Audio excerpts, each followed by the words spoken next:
Dalam beberapa waktu terakhir, kasus diabetes pada anak mengalami peningkatan. Mahardika Maskur Firdaus menderita diabetes Melitus tipe 1. Devika Aurelia Islami menderita diabetes Melitus tipe 2 sejak berusia 12 tahun. Data Ikatan Dokter Anak Indonesia menunjukkan prevalensi diabetes anak pada tahun 2000 adalah 0,004 per 100.000 penduduk.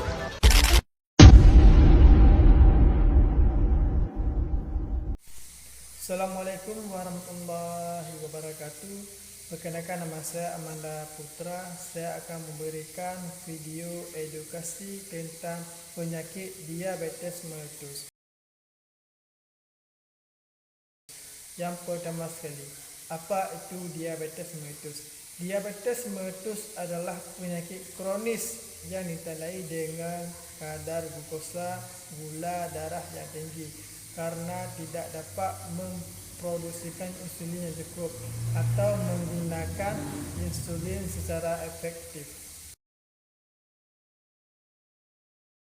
Apa penyebab diabetes melitus? Penyebab diabetes melitus adalah biasanya terjadinya gangguan produksi atau fungsi urin yang diproduksikan oleh pankreas. Pankreas tidak menghasilkan urin yang cukup di dalam tubuh dan tubuh tidak bisa menghasilkan insulin yang lebih besar. Apa jenis-jenis diabetes melitus? Diabetes melitus biasanya ada beberapa jenis. Yang pertama sekali ada diabetes melitus tipe 1. Tubuh tidak menghasilkan insulin yang cukup. About 10% of people with diabetes have type 1. It's got nothing to do with diet or lifestyle, it just happens. When you have type 1 diabetes, your body attacks the insulin-producing cells in your pancreas, so you can't produce any insulin at all. And we all need insulin to live. It does an essential job. It allows the glucose in our blood to enter our cells and fuel our bodies. When you have type 1 diabetes, your body still breaks down the carbohydrate from food and drink and turns it into glucose. But when the glucose enters your bloodstream, there's no insulin to allow it into your body's cells. More and more glucose then builds up in your bloodstream. So what does this mean? Well, before diagnosis, your body tries to get rid of the glucose through your kidneys, and that makes you wee a lot. Weeing so much leads to another symptom of diabetes, extreme thirst.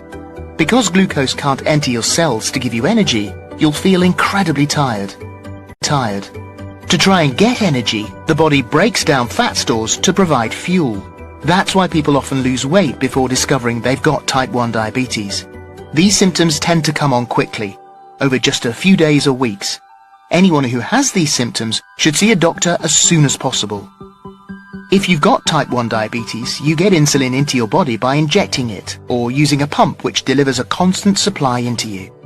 You'll also need to check that your blood glucose levels are not too low or too high by using a blood glucose testing device several times a day. When you start taking insulin, you'll begin to feel better, and your blood glucose levels will go down. This is important because over a long period of time, high glucose levels in your blood can seriously damage your heart, your eyes, your feet, and your kidneys. These are known as the complications of diabetes. But with the right treatment and care, the long-term effects of diabetes and high glucose levels can be managed. Help you manage your diabetes on our website. We're still not sure why some people get type 1 diabetes and others don't, or why the immune system of someone with type 1 attacks the cells that produce insulin. But our researchers are learning more and more about type 1 diabetes, so we can develop new treatments and one day find a cure. Diabetes melitus tipe 2, tubuh tidak dapat menghasilkan insulin yang baik atau tidak cukup. About 90% of people with diabetes have type 2 diabetes. If you've got type 2, the insulin your pancreas makes can't work properly, or your pancreas can't make enough insulin. And we all need insulin to live. It does an essential job. It allows the glucose in our blood to enter our cells and fuel our bodies. When you have type 2 diabetes, your body still breaks down carbohydrate from your food and drink and turns it into glucose. The pancreas responds to this by releasing insulin. But because this insulin can't work properly, blood glucose levels keep rising, so more insulin is released. For some people with type 2 diabetes, this can eventually tire the pancreas out, meaning their body makes less and less insulin. This causes even higher blood glucose levels. So what does this mean? Well, as your body can't get enough glucose into your cells, a common symptom of type 2 diabetes is feeling very tired. Other symptoms include needing to wee a lot, feeling extremely thirsty, cuts and grazes healing slowly, and getting infections like thrush. A lot of people don't get any symptoms or they don't notice them. Some people don't think the symptoms are important, so don't ask for help. This means that people can live with type 2 diabetes for up to 10 years before being diagnosed. And over a long period of time, high glucose levels in your blood can seriously damage your heart, your eyes, your feet, and your kidneys. These are known as the complications of diabetes. But with the right treatment and care, the effects of diabetes and high glucose levels can be managed. So if you've got any of these symptoms, see a doctor as soon as possible. There are different ways of treating type 2 diabetes. Some people can manage it by healthier eating, being more active and losing weight. Eventually, most people will need medication to bring their blood glucose down to a safe level. Whatever the treatment, everyone with type 2 diabetes needs to learn how to live with it. We help people do exactly that. Take a look at our website to see how we can help you. Our researchers are also investigating ways to put type 2 diabetes into remission, so people's blood glucose levels return to normal and stay there. And they're finding out more and more about type 2 diabetes, so that we can do more to prevent it, find new ways to treat it, and one day find a cure.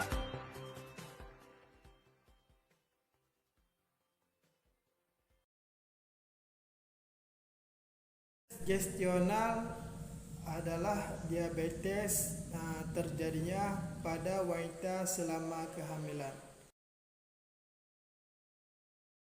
Today's topic is gestational diabetes.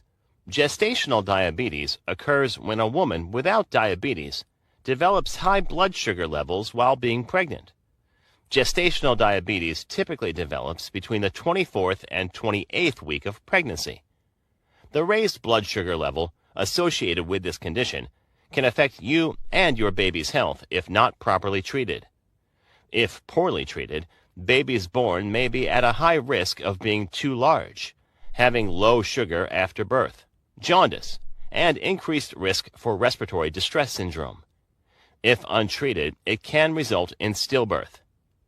It affects 1% of pregnancy in those under the age of 20, and 13% of those over the age of 44.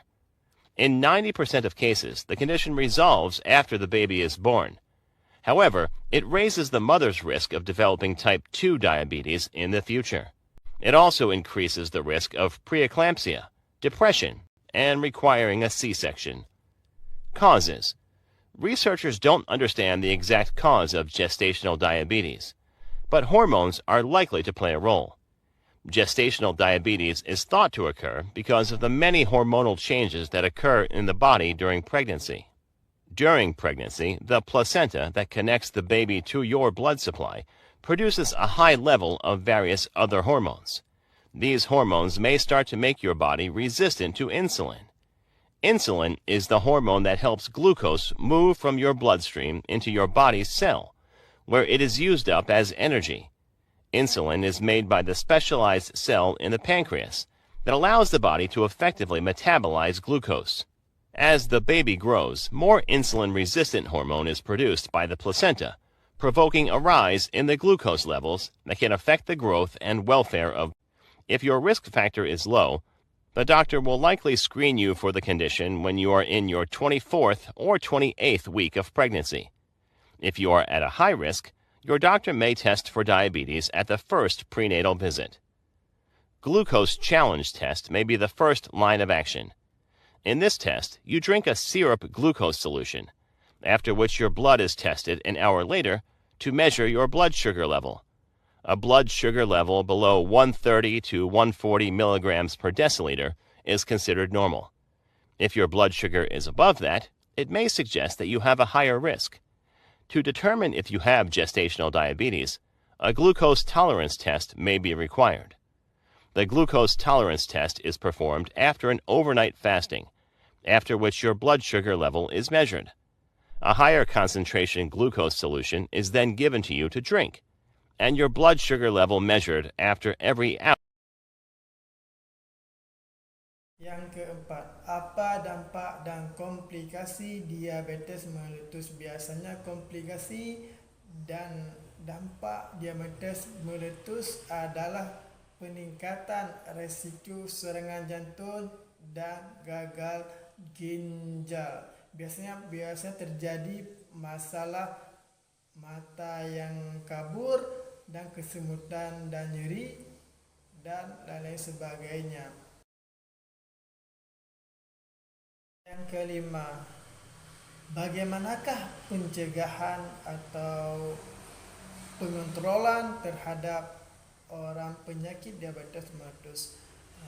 Yang salah satunya adalah gaya hidup sehat. Biasanya seharusnya kita harus makan makanan-makanan yang sehat, sayur-sayuran, buah-buahan, dan mengurangi makanan yang bersifat manis. Selanjutnya itu pemantauan. Pemantauannya itu harus melakukan rutin pemeriksaan kadar glukosa dalam darah. Dan pengobatannya adalah harus minum obat secara teratur dan bagaimana yang diberitahukan oleh dokter. Hanya inilah video tentang edukasi penyakit diabetes melitus. Lebih kurang saya akhiri. Assalamualaikum warahmatullahi wabarakatuh.